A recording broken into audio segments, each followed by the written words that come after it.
Right then, Marvel nerds, we've got more Endgame stuff to talk about. Second Endgame trailer released, I think it was...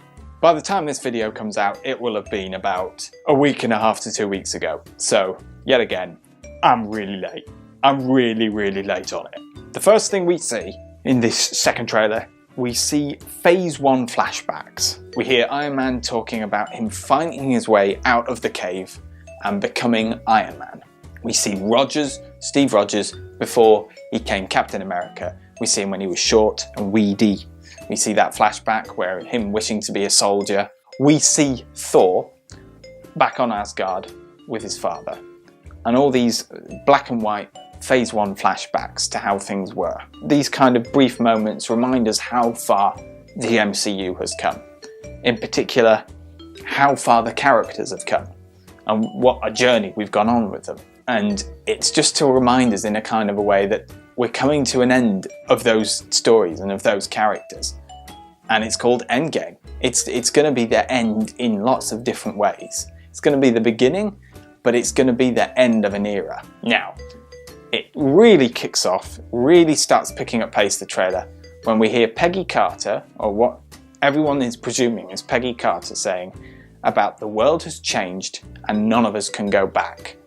Now this is in reference to the decimation, the snapping. But whether this is a Peggy Carter line that is said in Endgame, or whether it was said in a previous film, I cannot remember. I can't personally remember her saying this in any of the Captain Americas.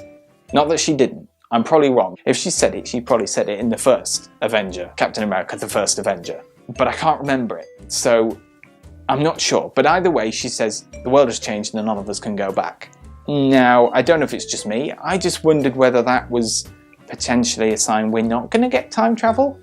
I don't know, maybe I'm overthinking it, over and analysing it. But we're certainly going to get the quantum realm, but maybe the quantum realm doesn't involve time travel. It was interesting that they put that in there, you know, making it clear. She's saying, we can't go back. She also then begins to say, sometimes the best we can do is to start over.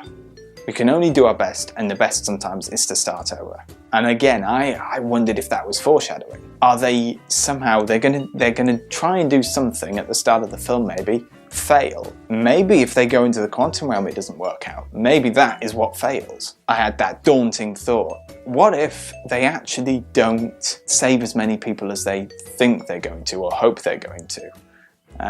What if they don't quite get 50% of the universe back? What if they only get 25%? I don't know. I'm thinking off the top of my head here, guys. Something potentially ominous could happen, or not happen, ultimately. A plan fails, and that's why she says the best we can do is to start over. We probably will still get time travel in some way, shape or form. One way or another, they will find a way to change the events of the past. They have to. Otherwise, how does Spider-Man get back? How does Doctor Strange get back? How does Black Panther get back? They'll find a way. We see Hawkeye training up what we presume is his daughter. That's interesting. It sets up a possible Young Avengers scenario. We'd have her as daughter Hawkeye. In Iron Man 3, we see, I think it's a lad called Harley. And I just think there's something about his character. There's potential there. It feels like there's an unfinished story there with Harley and Iron Man. And I think there's a chance that he could become the new Iron Man or Iron Lad. So I just felt watching Iron Man 3 that they may be setting him up to be an important part of the MCU.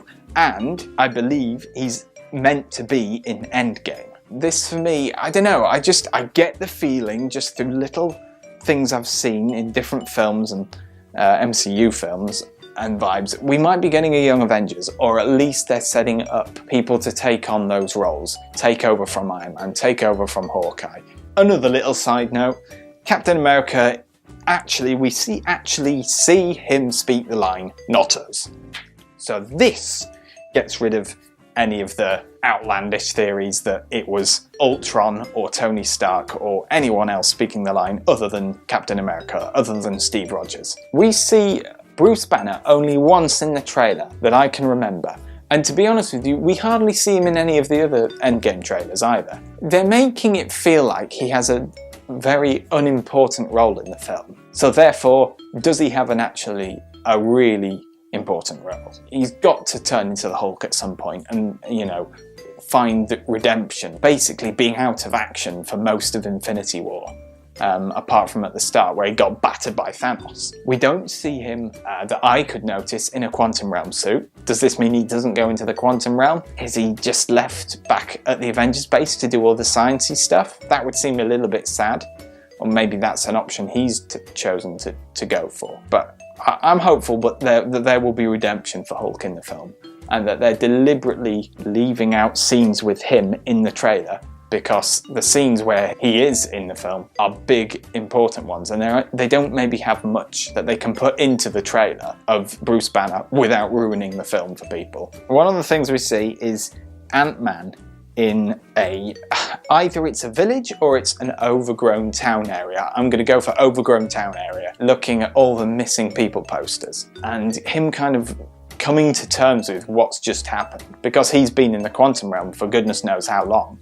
He's come out of it and just realised half of all living things have been snapped away by Thanos. You're kind of seeing the shock on his face and the sadness and him coming to terms with it. Even when he's in the quantum realm suit, he looks completely out of his depth, which I love.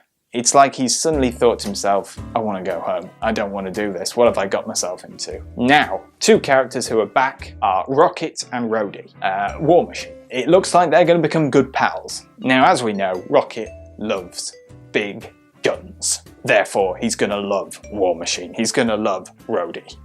But it looks like they're going to strike up quite a friendship. Rocket's going to be gutted, utterly depressed that he's lost all his family from the Guardians of the Galaxy. No more Groot, no more Star-Lord, and no more Gamora, and no more Drax. They've all been snapped away. He's the only one left of Guardians of the Galaxy. Presumably he's going to be pretty teed off, and he's going to want revenge, and he's going to want it in the most explosive way. And so his partnership with War Machine could be a thing of beauty. Now, another character who's going to be out for revenge is Nebula.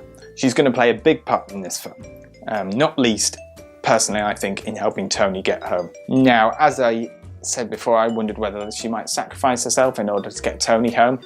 I think that's pretty clear that won't happen now. She's certainly going to help him get home, but she won't completely lay down her life. And she's also going to help in the pursuing fight to correct things. Now, Cap, Steve Rogers, a couple of seconds where we see him looking super anxious and tense and worried. He's shaking. And that doesn't happen very often, if at all, that I can remember in the MCU, at least while he has his powers. Is the serum wearing off? Is it infinite amount of time that the serum lasts? Does going into the quantum realm affect him? Because he's no ordinary human. It affects humans going into the quantum realm, but he is an enhanced kind of human. He's got the super soldier serum inside him. Certainly, he's shaking. I can't remember us seeing him like that before. Now, towards the end, as we see the climax of the trailer, several of the original Avengers are heard saying, "Whatever it takes." This kind of feels like the tagline for the film now. And it's fitting, because Endgame, the term Endgame, refers to a stage in a game of chess where sacrifices need to be made in order to win. The slogan, "Whatever it takes," fits in perfectly with the title Endgame. They're so distraught by what's happened that they are willing, probably all of them, willing to lay down their lives in order to undo it and get back their friends and family. As I said previously, we see everyone bar Banner, Thor, and Carol Danvers in a quantum realm suit. So I do not know about Captain Marvel. If she's not in a quantum realm suit, what's she going to be doing? This does potentially leave the option of the quantum realm not working. Maybe the quantum realm doesn't work and that's when Captain Marvel comes in. Maybe they don't sort it out. Maybe the best they can come up with is to create parallel universes, a separate universe where they didn't die. Now, call me obsessed, but I'm still clutching at straws and hoping that Agent Coulson will make an appearance. He's one of my favourite characters in the MCU, and I really want that to happen. Now, if you've seen Agents of S.H.I.E.L.D., the final season, even if you haven't, I'm going to tell you anyway, we do not know whether Agent Coulson is dead. We know he's dying. He's with Melinda May in Tahiti, for his final days. But we do not know whether, when the snapping happened, whether he got taken by the snapping. And we do not know whether he died before the snap. And presumably what happens in Endgame will have an effect on what happens in the next series of Agents of S.H.I.E.L.D. So maybe what happened before the Avengers sort out the events of Infinity War is different to what happens once they've sorted it out. So Coulson's death is possibly different by the time we see Agents of S.H.I.E.L.D.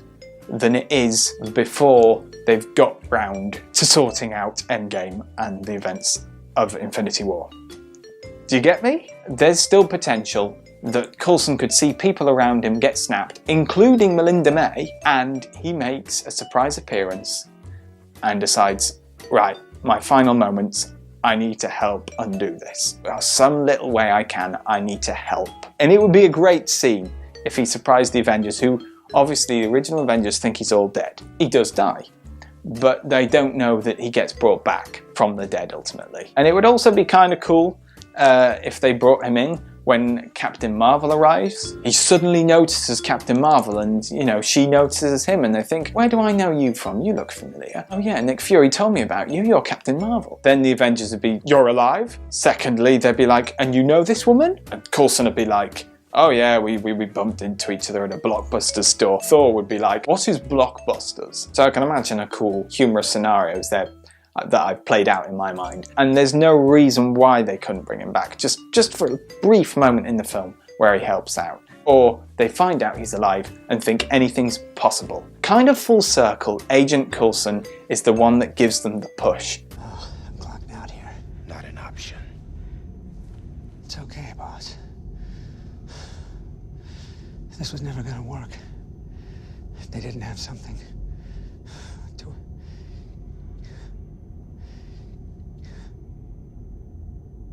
Because he is an important part. He's a pretty important part in the whole of the MCU, is Agent Coulson. He's one of my favourite characters, I think. Probably my second favourite character after Tony Stark. Ultimately, it probably won't happen. Clark Gregg has said anything's possible in the Marvel Universe, and he's absolutely right.